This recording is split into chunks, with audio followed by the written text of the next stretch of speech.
Tahimik na sumasapit ang banal na buwan ng Ramadan, isang panahon ng pagninilay, sakripisyo at pagkakaisa para sa mga Muslim sa buong mundo.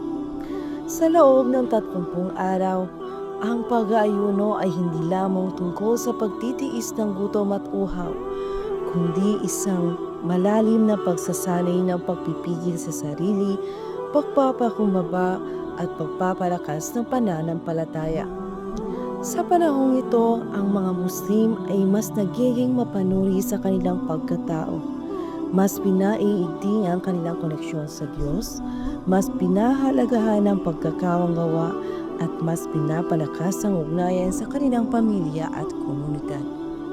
Ang Ramadan ay isang ikasyam na buwan sa kalendaryong Islamiko at itinuturing na pinakabanal na buwan para sa mga Muslim. Sa panahon ito, ang pag-aayuno o saum ay isa sa pinakamahalagang kampanya ng bawat mananampalataya. Mula sa bukhang iwayway hanggang sa paglubog ng araw, nilalabanan nila ang gutom at uhaw. Sa tuwing magbubukang iwayway, ang mga Muslim ay nagsasagawa ng suho, ang kanilang pagkain, bago magsimula ang pag-aayuno. At sa tapit hapon, isang espesyal na sandali ang nagaganap, ang iftar, kung saan sabay-sabay na binabali ang kanilang pag-aayuno sa unang kagat ang isang matatamis na datiles o pagkain o ang isang baso ng tubig, isang kaugaliang sinusunod mula sa panahon ng Propeta Muhammad sallallahu alaihi wasallam. Bukod sa pag-aayuno, binibigyan din sa Ramadan ang kahalagahan ng zakah o kawanggawa, isang malalim na tradisyon sa pagbabahagi ng biyaya sa nangangailangan. Sinasabi sa mga buwan ng Ramadan, ang pagpapakita ng habag at kabutihan ay tinutumbasan ng mas maraming biyaya mula sa Allah. Ramadan, isang buwan ng liwanag sa gitna ng kadiliman, na mananampalataya sa kabila ng pagsubok at ang pagkakaisa ng kabila ng pagkakaiba. Ang fasting man of Ramadan, ang pag-aayuno sa man of Ramadan, ito ay isang kautusan mula sa ating Panginoon Allah Subhanahu wa Ta'ala, at ito ay kabilang sa dakilang haligi ng Islam. Hindi tayo mapabilang sa mga sila Muslim o mananampalataya kung hindi tayo magpapasting. At marami tayong makukuha dito, tulad ng paano natin malinis ang ating kaluluwa, hindi lang sa kaluluwa pati ang ating katawan. Dahil ang effect ng fasting for spiritual and physical. Maraming kadahilanan kung bakit pinag-utos ng Allah Subhanahu wa Ta'ala sa atin o pinag-utos ng relihiyong natin Islam. Isa po ay ang sinasabi ko kanina, to obedient, yung pagsunod, pagtalima sa kautusan ng Allah Subhanahu wa Ta'ala, at para magkakaroon tayo ng God's fearing. Dahil sabi ng Allah Subhanahu wa Ta'ala, Ya ayyuhalladhina amanu kutiba alaykumus siyam kama kutiba alal ladina min qablikum la'allakum tattaqun. O kayong mga sumasampalataya, pinag-utos ng Allah Subhanahu wa Ta'ala o inuutos ng Allah Subhanahu wa Ta'ala sa inyo ang pag-aayuno, katulad din ng pinag-utos sa mga sila na una sa inyo. La'allakum tattaqun, para kayo ay mapabilang sa mga sila may takwa, may takot sa Allah Subhanahu wa Ta'ala.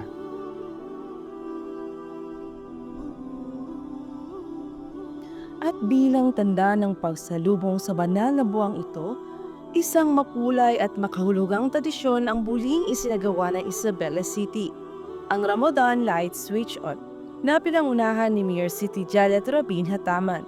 Ito ay isang simbolo ng liwanag at pag-asa na sumasagisag sa espiritu ng Ramadan. Nitong Pebrero 28, ginanap ng taunang Ramadan Light Switch On sa City Hall lobby bilang opisyal na hudyat ng pagsisimula ng banal na buwan. Sinimula ng programa sa isang taimtim na panalangin na pinungunahan ni R. Jumar Patla mula sa Mahad al-Mubarakat al-Islami. Sinundan ito ng mensahe mula kay Mayor Rabin Hataman kung saan binigyan diin niya ang kahalagahan ng Ramadan bilang panahon ng pagbabalik loob, pagkakaisa at pagtutulungan. The last few years, has been a very wonderful journey for Isabela City.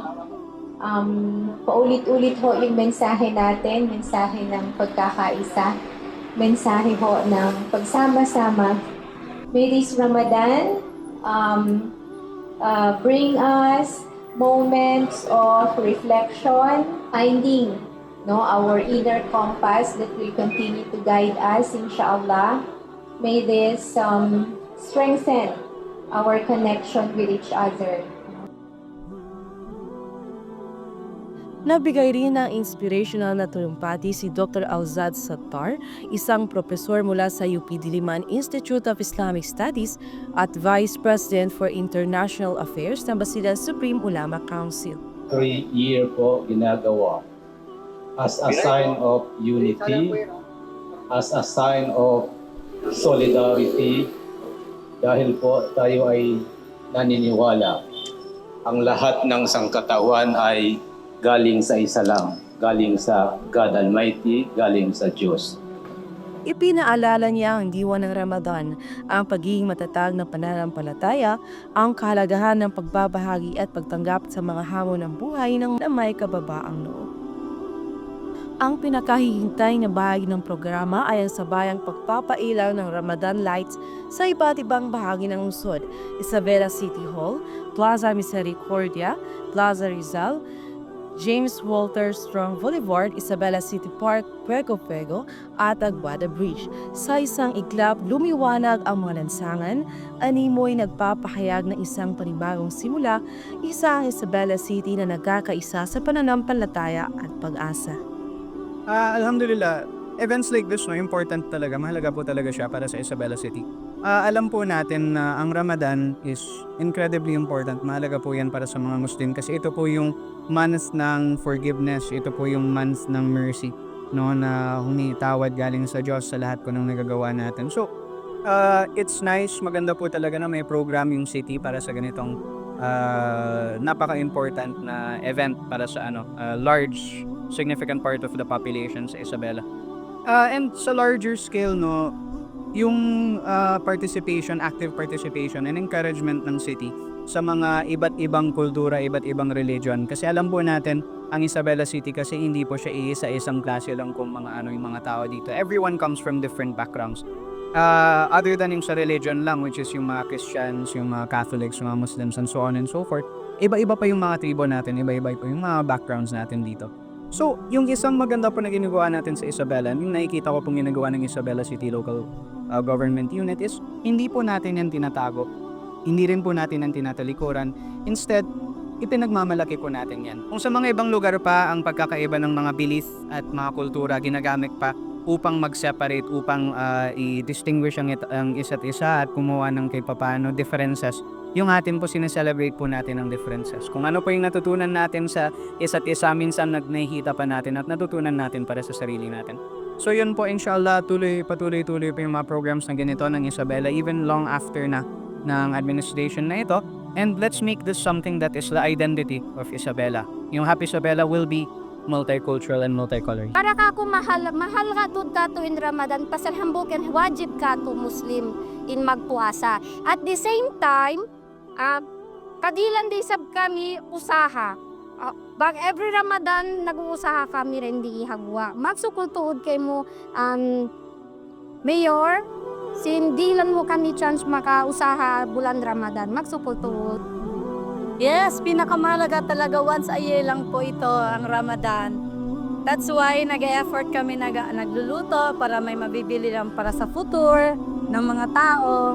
dito talaga namin kinukuha ang chance namin para magbenta. Once in a year lang, binibigyan kami ni Mayor Dada. Thank you so much, Magsukol Mayor Dada, for being supportive.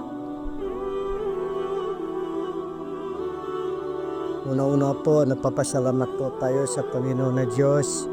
Nandito po tayo sa ngayon sa araw na Ramadan. Yung araw na Ramadan po na pinakamahalaga o kaya mandatory sa every Muslim, hindi lang po sa buong mundo po. Ito ang Muslim po is a way of life. Maging kakabuti po sa ating sa lahat po na mga Muslim na nagpapasting sa Ramadan. Napakalaking po na biyaya sa Allah subhanahu wa ta'ala. Sana po maging tuloy-tuloy at matagumpay po tayo.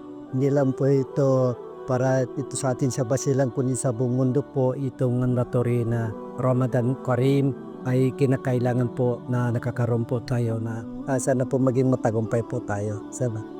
Sa pamamagitan ng inisyatibang ito, muling pinatunayan ng pamahalaang panunsod ng Isabela ang kahalagahan ng pagbibigay pugay sa kultura at paniniwalang Islamiko.